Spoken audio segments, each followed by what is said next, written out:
nous serons ce que nous sommes. Alors, le texte d'introduction, c'est 1 Corinthiens chapitre 15, verset 19. C'est la première réunion de 2017. Ce soir, nous allons être light, léger. Un enseignement pas trop lourd, pas trop dur, quelque chose d'assez digeste. 1 Corinthiens 15, 19 dit « Si c'est dans cette vie seulement que nous espérons en Christ, nous sommes les plus malheureux de tous les hommes. » Avez-vous déjà lu ce verset? L'avez-vous déjà lu au moins une fois dans votre vie? Peut-être que vous ne vous y êtes pas arrêté, vous l'avez lu comme cela en passant, et puis vous êtes tout de suite passé au verset 20 et à la suite. Mais quel verset important? Moi, il m'a toujours interpellé. Chaque fois que je l'ai lu, et je l'ai lu des milliers de fois, je me suis toujours arrêté dessus et je me suis dit, mais pourquoi est-ce que Paul parle ainsi? Si c'est dans cette vie seulement que nous espérons en Christ, nous sommes les plus malheureux de tous les hommes. Bien sûr, ça inclut également les femmes, vous comprenez. Ma question est-ce que nous comprenons ce que Paul déclare réellement dans ce verset? Les mots qui sont utilisés et le sens général de la phrase, à mon humble avis, me semblent suffisamment simples pour que nous saisissions ce que cela veut dire. Mais nous allons passer en revue ce verset très rapidement parce que je veux m'assurer que tous nous comprenons d'une manière claire, précise, ce que Paul dit ici. Tout d'abord, il déclare « si c'est dans cette vie seulement ». De quelle vie Paul parle-t-il? Il précise, il dit « dans cette vie ». C'est-à-dire, il s'agit de la vie qui est représentée sur toute pierre tombale par un petit trait horizontal placé entre deux dates, à savoir la date de naissance et la date de la mort. Et ça, ce petit trait correspond à cette vie. Vous avez raison et vous l'avez compris, c'est la vie que nous sommes tous en train de vivre sur cette terre en ce moment même. Et cela comprend notre race, notre culture, notre nationalité, notre pays, notre religion, notre famille, notre métier, nos passions, nos hobbies, nos possessions, nos victoires, nos défaites, nos espérances, nos attentes, bref, tout ce qui constitue notre existence physique présente. C'est dans cette vie seulement. Deuxième partie, que nous espérons en Christ. Cela signifie que dans cette vie présente, dans cette existence naturelle, terrestre, physique, nous faisons face à de multiples défis. Que nous livrons de nombreuses batailles. Je ne sais pas si vous êtes comme moi, mais il y a des moments où il faut batailler dur pour réussir. Et nous livrons de nombreuses batailles pour surmonter une certaine forme d'adversité, quelle qu'en soit la forme d'ailleurs. Cela peut être un défi spirituel, cela peut être une adversité dans le domaine physique, parce qu'on est malade, dans le domaine spirituel, dans le domaine financier, familial, etc. Donc, nous serrons les coudes, nous prenons une position de combat pour remporter la victoire sur nos défis. Et en tant que chrétiens, lorsque nous faisons face à l'adversité, que faisons-nous? Nous nous accrochons à Christ et nous faisons notre possible pour exercer notre foi et changer les circonstances de notre vie. Et c'est totalement légitime. L'Évangile nous invite à vaincre nos problèmes par la foi en la puissance de Dieu, foi qui s'exprime au travers de la prière. Jacques dit, quelqu'un est-il dans la souffrance, qu'il prie. Pourquoi? Pour surmonter l'adversité de la souffrance. Et aujourd'hui, il y a une abondance d'enseignements sur cet aspect de la vie victorieuse que doivent vivre tous les chrétiens. Et en plus, il y a ce qu'on appelle l'évangile de la prospérité et l'évangile du potentiel humain qui nous exhorte à améliorer nos conditions en appliquant aux circonstances difficiles de notre vie toutes sortes de recettes toutes faites. Avez-vous déjà lu des livres chrétiens qui vous proposent des recettes de victoire? Il y en a, Et le chrétien est ainsi appelé à accomplir sa destinée. Vous avez déjà entendu cette expression? Il est également invité à régner comme un roi ou comme une reine. Il est invité à établir le royaume sur la terre. Il est invité à prendre possession des promesses bibliques, etc., etc., etc. Bref, le chrétien, dans cette vie présente, en face des souffrances et de l'adversité, il est appelé, il est exhorté à combattre, à livrer bataille pour remporter la victoire. Mais Paul termine sa phrase en disant « Nous sommes les plus malheureux de tous les hommes ».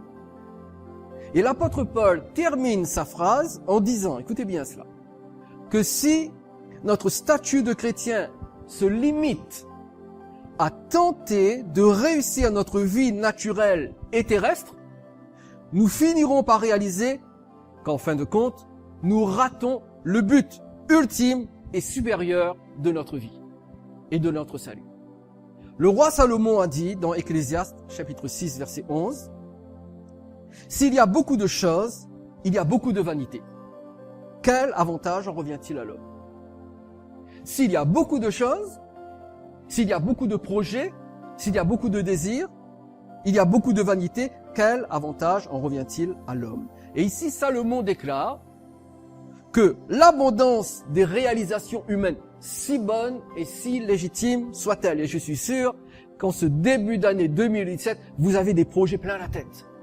Vous voulez faire ça, vous souhaitez aller ici, vous souhaitez réaliser telle ou telle chose, et c'est normal, c'est légitime, nous devons avoir des projets. Mais, au sein de l'abondance des projets humains, tous ces projets ne mènent qu'à une seule chose, le néant. Le néant. Parce que voyez-vous, c'est ce que signifie ici le mot vanité en hébreu. S'il y a beaucoup de choses, il y a beaucoup de vanité. Littéralement, il y a beaucoup de néant. Notre vie n'est qu'un souffle. La Bible dit, notre vie n'est qu'une vapeur comparée à l'éternité. Eh bien, il en est de même de nos accomplissements. Nous avons des projets, nous baptisons certaines choses, nous faisons certaines choses, nous sommes fiers de nous, mais en rapport avec l'éternité, tous nos accomplissements, si grands soient-ils, sont semblables à une vapeur, à une chimère, à un souffle. Nous pouvons faire des efforts pour réussir notre existence terrestre, et c'est normal.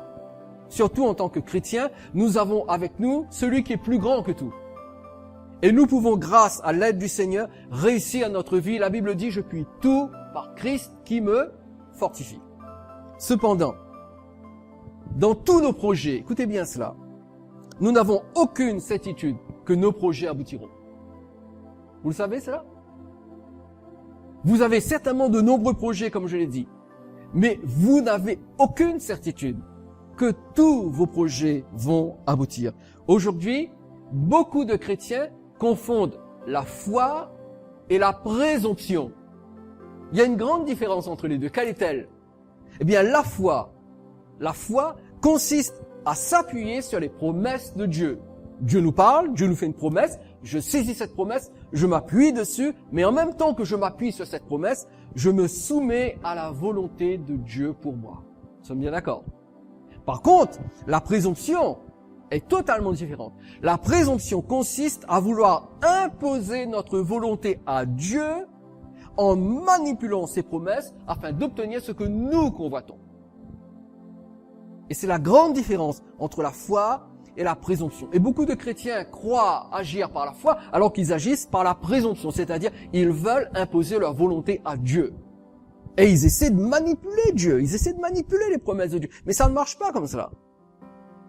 C'est pour cela que l'apôtre Paul dit, si c'est dans cette vie seulement que nous espérons en Christ pour réussir nos projets, même si ces projets sont légitimes, nous sommes les plus malheureux de tous les hommes. Si notre confiance en Christ ne concerne que les accomplissements terrestres, nous sommes les plus malheureux de tous les hommes. En d'autres termes, en ce début d'année, vous et moi, nous avons raison d'avoir des projets. Nous avons raison de viser certains objectifs, d'avoir des buts après lesquels nous courons. C'est normal. Mais n'oublions pas, si nous n'avons que cela, et si le nom de Jésus, la prière et la foi ne nous servent qu'à atteindre nos objectifs terrestres, nous finissons par être les plus malheureux de tous les hommes. Jésus, de son côté, nous exhorte également à ne pas oublier les perspectives éternelles au profit des biens naturels. Et nous avons cette fâcheuse tendance. C'est le piège dans lequel nous tombons. Nous oublions les perspectives éternelles. Regardez ce qu'il dit dans Matthieu chapitre 16 verset 26. Un verset très connu, des paroles très fortes. Jésus dit, « Et que servirait-il à un homme de gagner tout le monde s'il perdait son âme ?» Ou que donnerait un homme en échange de son âme? Jésus pose deux questions. Et la réponse à cette double question est la même. Rien. R-I-E-N. Rien. Cela ne sert à rien de gagner tout le monde, c'est-à-dire de réussir tous ses projets, si on finit par perdre son âme. Et quelqu'un ne peut rien donner en échange de son âme. En d'autres termes, je ne peux absolument rien faire pour sauver mon âme. Je ne peux pas me sauver moi-même. Même ma religion ne peut pas me sauver moi-même. Est-ce qu'il faut négliger nos obligations familiales, sociales et professionnelles pour autant? Absolument pas. Absolument pas. Nous avons le droit d'avoir des buts dans le domaine professionnel, dans le domaine familial, dans le domaine social. Nous avons le droit. Mais, écoutez bien, il faut mettre chaque chose à sa place et ne pas perdre de vue nos priorités. Si j'ai un conseil à vous donner pour cette nouvelle année, et même pour l'année prochaine, 2018, et pareil pour 2019, si le Seigneur n'est pas revenu, c'est celle-là, ce conseil-ci. Ne perdez jamais de vue vos priorités. Et c'est de cela dont Jésus parle dans Luc chapitre 12, à partir du verset 16 jusqu'au verset 21. Regardez ce texte avec moi. Luc chapitre 12, verset 16. Jésus leur dit cette parabole. Les terres d'un homme riche avaient beaucoup rapporté. Le vénard. Prospérité. Réussite matérielle, financière, professionnelle, sociale. Et il raisonnait en lui-même disant, que ferai-je? Je me trouve devant un problème. Ma réussite a suscité un problème, car je n'ai pas de place pour serrer ma récolte. En d'autres termes, mes terrains ont tellement produit que je n'ai pas assez de place pour rentrer la récolte. Verset 18. Voici, dit-il, ce que je ferai. J'abattrai mes greniers, j'en bâtirai de plus grands, et j'y amasserai toute ma récolte et tous mes biens, parce que je prospère et je continue de prospérer. Alors je vais agir selon ma prospérité, je vais construire des greniers plus grands. Et je dirai à mon âme, tu as beaucoup de biens en réserve. Pour plusieurs années, repose-toi, mange, bois et réjouis-toi. En d'autres termes, tu as bien prospéré. Tu as le droit de te faire plaisir. Tu as le droit de te reposer. Tu as le droit de prendre des vacances. Tu as le droit d'avoir d'autres projets encore plus grandioses. Tu as tellement prospéré qu'il faut agrandir ton entreprise, agrandir ta société. Mon âme, c'est le moment. Fonce, fais-le. On est en pleine réussite. Il faut surfer sur la vague. Il ne faut pas laisser passer l'occasion. Verset 20. Mais Dieu lui dit, insensé. Cette nuit même, ton âme te sera redemandée. Et ce que tu as préparé, pour qui cela sera-t-il? Qui va en profiter? Tu as eu plein de projets, tu as bâti ton entreprise, tu as réussi, tu as prospéré, tu t'es enrichi et tu vas encore agrandir ce que tu as fait. C'est bien, mais ta course sur la terre se termine ce soir. Je rappelle ton âme et tout ce que tu as construit. Qui va en profiter? Verset 21. Et il en est ainsi de celui qui amasse des trésors pour lui-même et qui n'est pas riche pour Dieu. Est-ce qu'un individu peut être riche? Absolument. Est-ce qu'un chrétien peut être riche? Absolument. Mais il est capital de déterminer pour qui on est riche. On est riche pour nous-mêmes ou pour Dieu? Pour qui sommes-nous riches? Pour nous-mêmes ou pour Dieu? Cet homme de la parabole, il était riche pour lui, il n'était pas riche pour Dieu.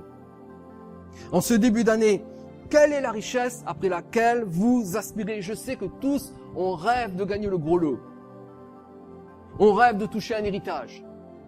On rêve que notre patron nous donne une augmentation, une promotion. On rêve tous de ça. C'est normal, c'est normal. Mais dans les richesses après lesquelles nous aspirons, quelle est celle que vous amènerez avec vous et quelle est celle que vous laisserez ici-bas? Si vous êtes riche pour vous, cette richesse restera ici-bas. Si vous êtes riche pour Dieu, cette richesse, vous l'amènerez au-delà.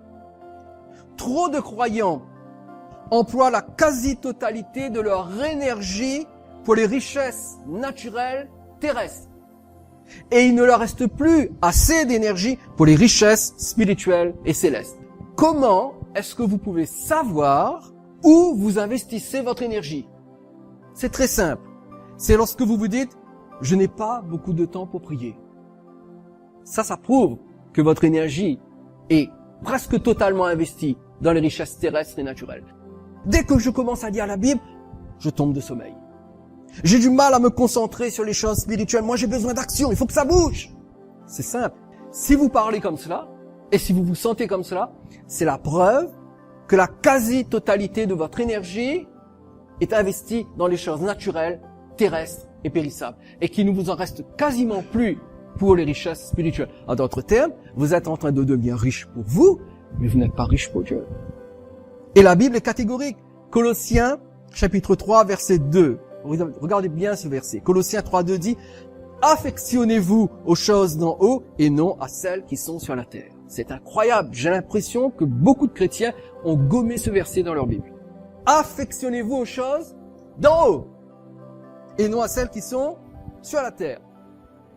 Le verbe grec pour affectionnez-vous signifie aspirer, concevez, rechercher. Vous vous rendez compte? Rechercher les choses en haut. Aspirez aux choses en haut, pas aux choses qui sont sur la terre. Vous êtes dans le monde, usez du monde, mais vous n'appartenez pas au monde. Alors n'aspirez pas aux choses qui sont sur la terre. Laissez Dieu vous faire prospérer, travaillez correctement, bien sûr. Il ne s'agit pas de devenir paresseux et tout d'un coup de perdre la tête et de faire n'importe quoi. Non, il faut être des gens sérieux, posés, travailleurs, parce que la Bible dit que celui qui ne travaille pas ne mange pas non plus. Mais affectionnez-vous aux choses d'en haut. Et tous ces textes que nous venons de lire, toutes ces paroles de Jésus, et même ce premier verset de l'apôtre Paul, nous montrent que notre salut doit avoir pour conséquence une réévaluation des priorités de notre vie. Quand un homme et une femme fait de Jésus-Christ son sauveur et son Seigneur, une des premières choses, si ce n'est la première chose qu'il doit faire, c'est de réévaluer les priorités de sa vie. Vous savez, quand nous disons Jésus est Seigneur, c'est pas juste une phrase pieuse. Ça doit devenir quelque chose de pratique et de réel dans notre vie de tous les jours. Si Jésus est mon Seigneur, je dois réévaluer toutes les priorités de ma vie afin que ma façon de vivre corresponde à ce que Dieu veut pour moi, à ce que Jésus veut pour moi, parce que Jésus est mon Seigneur. Et cela nous ramène à la question que nous avons posée tout à l'heure. Quel est le but suprême et ultime de notre salut? Pourquoi avons-nous été sauvés? Pourquoi Jésus est venu mourir à la croix pour que nous soyons sauvés? Paul nous donne la réponse dans 1 Corinthiens chapitre 15, versets 51-52. Je vous ai dit ce soir, ça va être light. En d'autres termes, nous allons encore parler de l'enlèvement de l'Église. Je vais dire certaines choses que j'ai déjà dites. Et je vais peut-être rajouter d'autres détails, d'autres vérités, d'autres notions, parce que je suis conscient que cet enseignement est un enseignement dur à porter. Un enseignement qui peut vraiment nous perturber. L'enlèvement de l'Église. Alors je vais aller doucement et je vais revenir sur certaines données que j'ai déjà partagées avec vous en y ajoutant de nouvelles. Vous êtes d'accord? 1 Corinthiens chapitre 15, regardez le verset 51-52. Paul dit, « Voici, je vous dis un mystère. Nous ne mourrons pas tous, mais tous nous serons changés. En un instant, en un clin d'œil, à la dernière trompette. La trompette sonnera et les morts ressusciteront incorruptibles et nous serons changés. » Ici, l'apôtre Paul nous rappelle quel est le but ultime et supérieur de notre salut. Quel est-il ce but? Eh bien que, premièrement, si nous sommes morts, que nous ressuscitions, et si nous sommes vivants, nous serons changés. Voilà le but ultime du salut. Si nous sommes morts, nous allons ressusciter. Si nous sommes vivants, nous serons changés. Et pourquoi ressusciterons-nous ou serons-nous changés en un clin d'œil, une nanoseconde? Pourquoi? Eh bien, l'apôtre Paul, le même apôtre Paul, nous donne toujours la réponse dans 1 Thessaloniciens, chapitre 4, du verset 15 au verset 18. Ce sont des textes que nous avons déjà lus, mais nous allons revenir dessus, c'est important. Il dit, voici en effet ce que nous vous déclarons d'après la parole du Seigneur. Nous les vivants, restez pour l'avènement du Seigneur. L'avènement du Seigneur, c'est le retour de Christ. Sauf que le retour de Christ se fait en deux phases. Dans la première phase, il vient, mais il s'arrête dans les airs et il nous enlève pour que nous allions à sa rencontre et ensuite il nous prend avec lui et nous amène au ciel. 7 ans après, il revient avec nous et là il pose ses pieds sur terre et il règne. Donc un retour mais en 2 phases. Et la Bible appelle ça l'avènement du Seigneur. Donc, nous les vivants restés pour l'avènement du Seigneur, nous ne devancerons pas ceux qui sont morts. Car le Seigneur lui-même a un signal donné à la voix d'un archange et au son de la trompette de Dieu descendra du ciel et les morts en Christ ressusciteront premièrement. Ensuite, nous les vivants, si nous sommes vivants quand le Seigneur revient, qui seront restés, nous serons tous ensemble, qu'est-il écrit? Enlevés avec eux sur des nuées. Pourquoi faire? Pour aller à la rencontre du Seigneur dans les airs et ainsi nous serons toujours avec le Seigneur. Regardez bien le verset 18, il est capital. Consolez-vous donc les uns les autres par ces paroles.